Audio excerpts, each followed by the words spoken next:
Ladies and gentlemen, welcome back to the channel, and because it's an international break and because it's a slow news day, that can only mean one thing.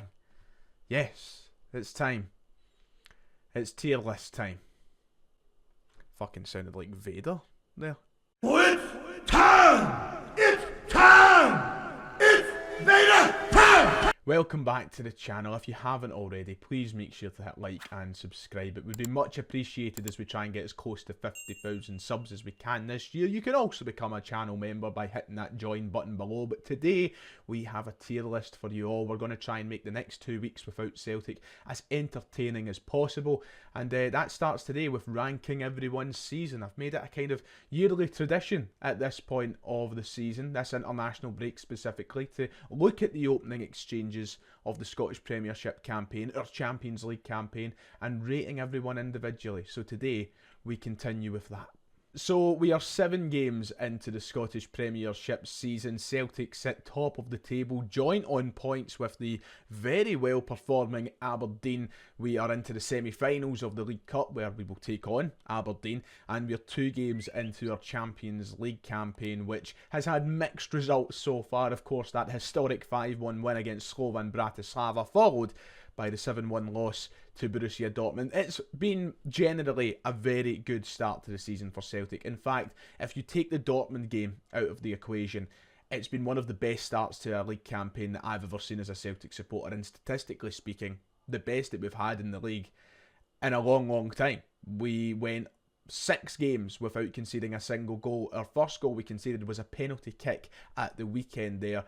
We've scored goals for fun. We have been dominating games, and we obviously made that translate into our first Champions League performance against Slovan Bratislava, where we scored 5 goals into an opponent for the first time ever in the competition. So it's been a mixed bag, hasn't it, when you throw in that Dortmund game? But generally speaking, I've been very, very impressed with what we've got to see, and I'm excited for the rest of this campaign. So before you get your knickers in a twist, I understand it's a bit early to be judging players' seasons if they're having a Player of the Year calibre campaign, or if they're not good enough. It's very early doors. There's a long way to go. But remember, when we're doing this, we're speaking, we're trying to keep it realistic, and we're judging it off the opening games to the season. We're not getting carried away with anything here. We can speak relative to the situation that we're in. At least I feel I can anyway. So remember that when we're doing this video today. I'm not going to waste any more time. Let's get into that tier list. We know how it works by now. So here we are on screen, and because it is so early in the season and it's hard to define players into specific categories so early on, we've got a lot today. We've got everything ranging from brilliant to shite. It's as simple as that. That's all you need for a Rhyme 18 tier list. Brilliant to shite. It doesn't matter how many's in between. And we're going to try and go through every senior first team player from this season's selections so far. There is a couple of players we've not seen a lot of, and we'll come to them as we get there, but I feel like we've got enough categories here to try and get players in. I've literally just copied the one that I'd done from this exact point last year. It was October 12th last year when we done this video. It's October 8th today. So we're 4 days off the mark, but we're essentially there. Like and subscribe. Let's get into this. We start with one of the new signings. We start with Kasper Schmeichel, who, I mean, I'm just gonna be real. Let's just put him in brilliant. And he's probably one of the harder players to talk about, because to say he's been brilliant is probably being a bit over the top. He's had bugger all to do, and the only game where he had a lot to do, we conceded 7 goals. So for that, you could maybe knock him down a peg. But listen, he is the goalkeeper who will go down in the history books as being the one who kept 6 clean sheets in a row to start a league campaign. It wasn't done in 118 years, and Kasper Schmeichel's come in and he's done that. He's also made big saves. It's not as if he's had absolutely nothing to do. He has made big saves. He's been brilliant. I think the character of him is very important as well. You've got to remember that. He's the only player in the squad this season to play all 990 minutes for Celtic across all 3 competitions we've entered thus far. That alone shows you the trust that Brendan Rodgers has in him. We thought that he'd maybe be dropped for Viljamis and Sal in the Cup. That didn't happen. He's been brilliant. He's been absolutely brilliant, and it's been an upgrade on Joe Hart, which I thought was impossible to do. Listen, I know he's not maybe had a lot to do, but to say he's not been brilliant would be harsh on him. Cameron Carter-Vickers, usually, every time we do one of these tier lists, he shoots straight up into the brilliant category, doesn't he? He's always just straight up there. This season, maybe not. He's not played in all 11 games like Kasper Schmeichel. He's only been involved in 7 of the 11 games for Celtic. He's not played anywhere near the same amount of minutes, and that's because injuries have come into effect once again for Cameron Carter-Vickers. This time last year, I remember we actually had him down here because of injuries. This year, I'll put him in the near brilliant category. I don't think he's been perfect. If anything, for the first time ever, I feel like we're sitting here talking about him not performing like the best centre-half at the club, and we'll come on to who probably has been. But when he has played, once again, he's been fine. He wasn't there against Dortmund as well, so he doesn't have that blemish on his record.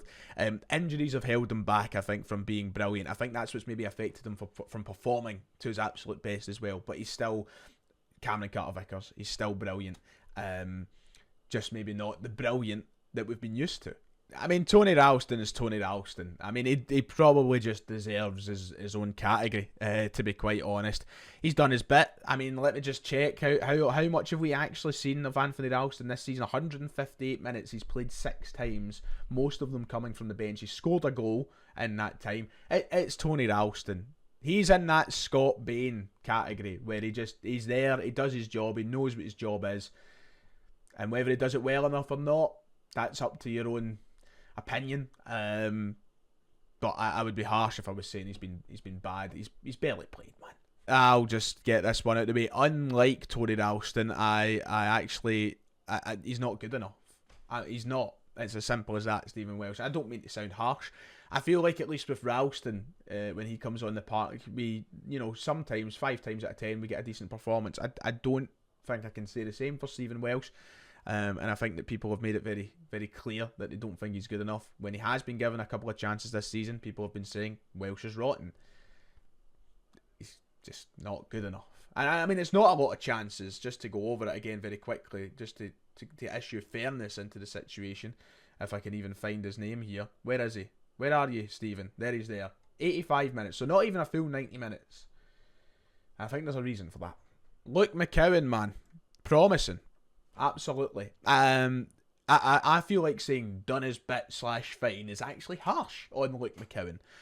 Because he's not had an awful lot of chances since joining the club. He's been waiting for his opportunities, but when he's been given them, hell, he's looked promising. I really like Luke McCowan. He doesn't look out of place at all in a Celtic shirt, and a lot of people, including myself, may be worried about that jump from Dundee to Celtic. But I think he's handled it really, really well. I think he's shown a great energy.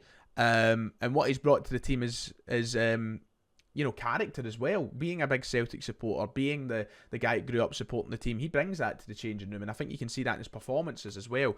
I like Luke McCowan. I like the trajectory of where his Celtic career could go. It was a smart signing on deadline day. Very promising so far. Hopefully we see more of him as the season goes on. Odin Thiago home. Straight in. This is good so far. We've got one in every category. Odin Thiago home. Underwhelming.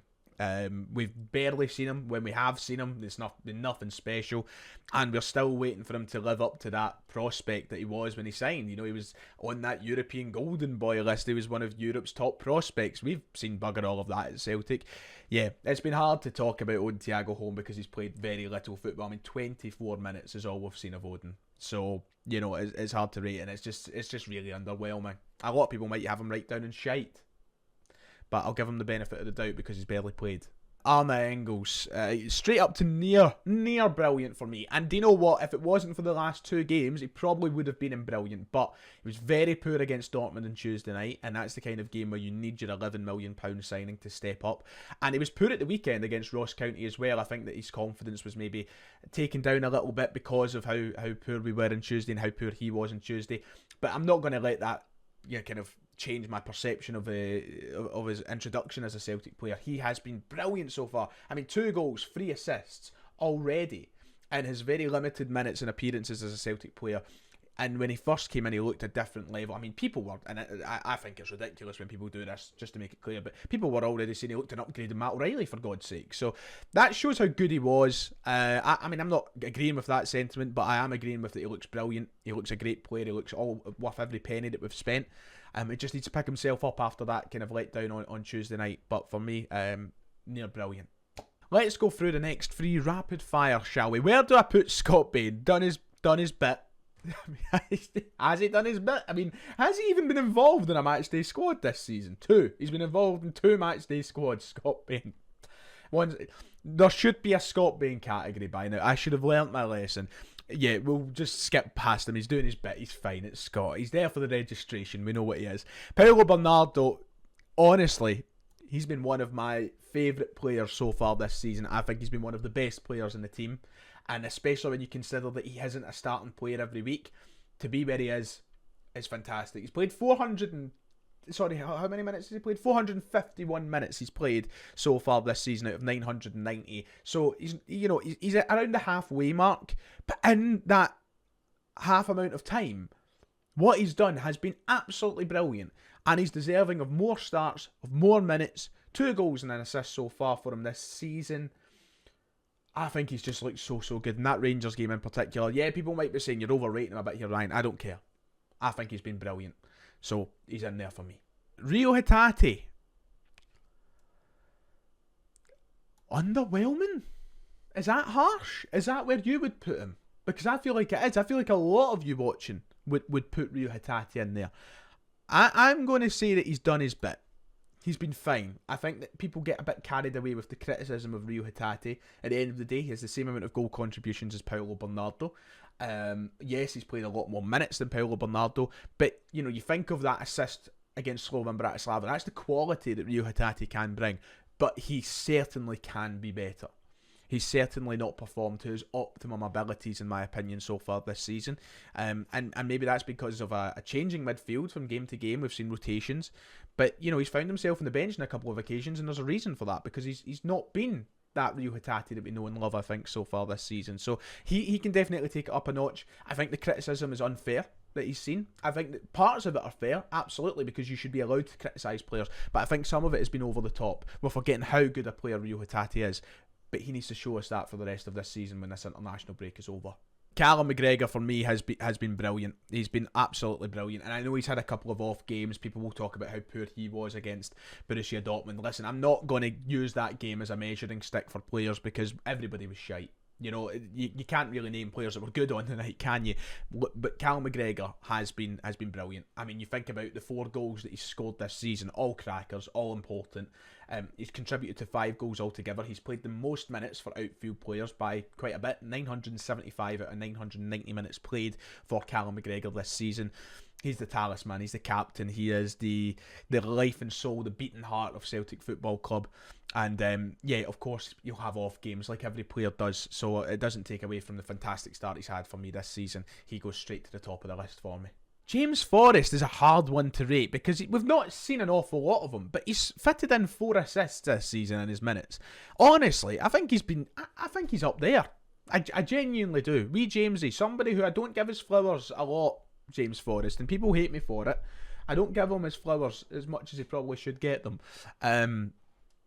But he's been brilliant. He's really made an impact when we've needed him to. I don't think he's been sensational by any stretch of the imagination, but for what your expectations are of James Forrest at this stage of his career are, he's still chipping in. He's still contributing, and that's enough for me for Jamesy. So yeah, people might say that's too far up the list for him, but I can't find any bad words to say about him this season, so that speaks volumes. Perhaps the only player who'll get into this category today.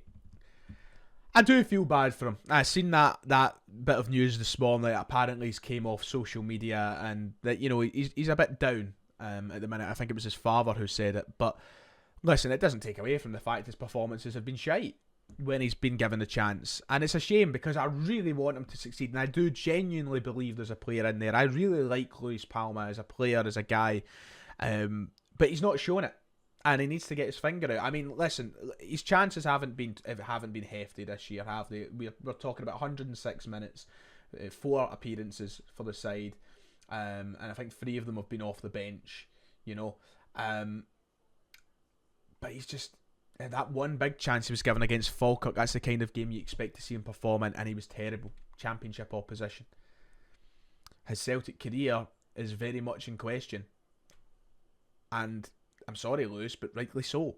I'm going to batter through a couple of people because there's people here who I don't need to speak about in a hefty fashion. I don't really know where to put them. Mike Nawrowski, underwhelming, I suppose you could put in, and that's just because I don't really know where else I would fit him, to be quite honest. And that's probably, and it's the same with Sinsalo, who, maybe he can go in promising instead. Underwhelming feels harsh for both of these players, but there's not really anywhere else I can put them. I don't have a not seen enough category. I probably should have put that there. I should probably change not good enough to not seen. Do you know what? Here's an idea. Not seen enough. Look at this. Look at this. Thinking on the fly, Ryan. Thinking on the fly. And do you know what? I'd probably put Yang in there for this season, even though I've made it clear that I don't think he's good enough. I've not seen enough from this season, and there's been a couple of times where he's came on and he's looked positive. So, yeah, that's a good few players out the way very quickly there. Nice. Dyson Maeda goes into brilliant for me. I think that you can argue that he's maybe been Celtic's most important and best player this season. 6 goals, 2 assists. But that also goes for his winger counterpart, Nicholas Kuhn, who is also on the same stats, I think. Nowhere near the same stats. 6 goals, 8 assists for Nicholas Kuhn. The wingers, Nicholas Kuhn and Dyson Maeda, in my opinion, have been Celtic's 2 best players for Celtic this season. I think they have been unbelievable, especially this man, Nicholas Kuhn, who has unleashed a whole new side to him that I don't think any Celtic fan would have expected to see this season. He has been unbelievable, and if he keeps up that form, he's going to be player of the year. There's no two ways about it. He spoke about his difficulties when he arrived in January. We know them by now. I don't need to rehash them, but to recover from that and deliver on the stage that he has so far, he's been brilliant. And Dyson Maeda, who I thought was one of the more positive players in that game against Dortmund as well, so he deserves a shout out for that alone. Scoring against them, he has just been brilliant. The ball genius, for God's sake, as some call him. He's just, we love Dyson. And for someone who's had his ups and downs as a Celtic player, who's been rubbished at times, who's been doubted, who's been criticised heavily, to show his importance this season and show how truly massive he is to Brendan Rodgers as well as what he was with Ange, he deserves a hell of a lot of credit. Those 2 players for me, they fly to the top of the list. I'm just kind of going in a random order. Promising, absolutely. Alex Bally, not seen enough of him yet, but promising. I think he's got a couple of assists to his name now as well. I like the look of him. I want to see more of him. It's as simple as that. Which brings me to a very random collection of players left in this video. I think that you can make a case that the 2 strikers have both been underwhelming. I genuinely think that you can make a case for that so far. But at the same time, I think that that's harsh on them. I think that they've both been fine. I mean, Kyogo has scored 4 goals. Adam Ida has scored 4 goals. They've got 8 between them. I think they've both. I think they both deserve to be in here. They've done their bit. I think they've done their bit. They've been fine. But they definitely can be better. Kyogo started at turning it on. I think St Johnstone was a game that he really needed. Ida has been in the situation where most of his appearances have come off the bench, so he doesn't get as much time perhaps. But I think they've done their bit. But for their standards that the both of them have set, what Adam Ida set himself in the last 6 months of the season, and what Kyogo has set for the last 3 years, we know we can get better from him, especially Kyogo. I want more from him. I want to step it up. I want to see the Kyogo we know and love. But they've done their bit. They've not been poor by any stretch of the imagination. The fullbacks, just like the wingers, both go into brilliant for me. Honestly, and I think I'm actually going to raise Johnson up above McGregor. You know that. They've both been fantastic. And I'm sounding like a broken record here. I'm taking Dortmund out of the equation. I'm just kidding on it didn't happen. Both Johnson and Taylor have been brilliant this season, especially Taylor, who has stepped up his game domestically anyway. Yes, I know I'm not going to get over it right now or talk about it right now, go over it or talk about it, but maybe he's not the required standard for European football. Maybe he's not, but I'm taking it aside for a minute. When it comes to, you think about Taylor in his 10 games that he's played this season, with his 3 assists as well, he has been 9 out of 10 games, brilliant. Brilliant 9 out of 10 of them. Alistair Johnson, once again, 9 out of 10, brilliant. 2 goals, 3 assists from the right back position. He has been wearing the armband with people talking about him potentially being the next Celtic captain.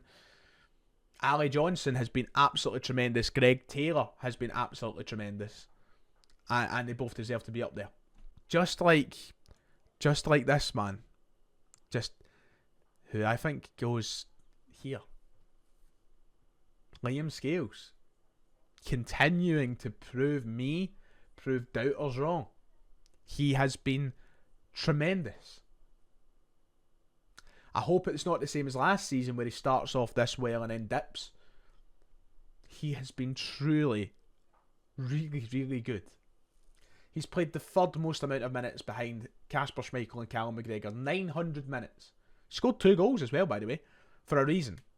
Not by luck, not by a fluke. He's played 900 minutes for a reason. Because he's been really good.